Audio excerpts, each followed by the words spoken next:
Bonjour à tous. Dans cette vidéo, nous verrons comment les homosexuels étaient-ils traités au XIXe siècle.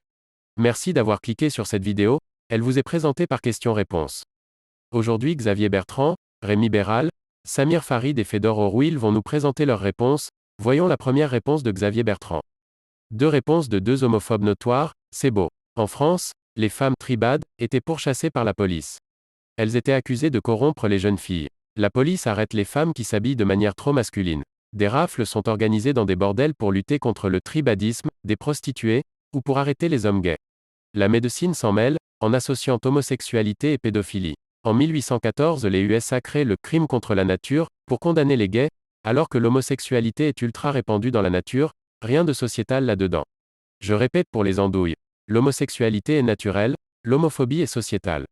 Vous êtes homophobe, c'est vous qui êtes contre nature, en plus d'être moins que des humains. Au Royaume-Uni, grande tolérance. On abolit la peine de mort pour Boudjeri, pour la remplacer par une peine de 10 ans de prison. Mais non, il n'y a pas d'homophobie au XIXe siècle, comme l'affirme une autre réponse. La prochaine réponse est de Rémi Béral. En France, assez mal. Mieux que dans de nombreux pays européens, en témoignent les nombreux homosexuels européens s'étant installés à Paris, mais la situation n'était pas confortable. Il fallait vivre caché et tout faire pour éviter de se faire remarquer, au risque d'avoir de gros problèmes. Ce qui est intéressant, c'est qu'au XVIIIe siècle, les philosophes des Lumières ont une position législative très modérée mais une posture morale très ferme. Moralement, l'homosexualité c'est mauvais mais il ne faut pas condamner légalement. On notera que la dernière condamnation à mort pour homosexualité en France date de cette époque. Certaines périodes du XIXe siècle sont moins répressives que d'autres. Globalement, à moins d'être de la haute société, il n'était pas bon d'être homosexuel ou trans, oui, déjà à l'époque, ou autre, et oui. Déjà. Nous continuons avec la réponse de Samir Farid. Stérilisés, pour les empêcher de se reproduire. Quelle question. Vous en pensez quoi? On va continuer avec la réponse de Fedor Orwil. Alors si tu veux reconnaître des homosexuels en France, laisse ta femme chez toi. Mets un joli jean bien moulant, un t-shirt sans manches. Soigne ta coiffure.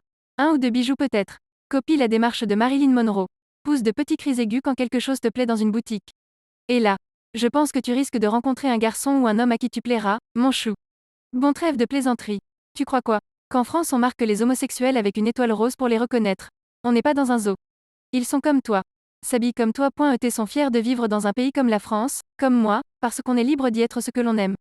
Point d'exclamation. C'est la fin de la vidéo, on a fait le tour de toutes les réponses.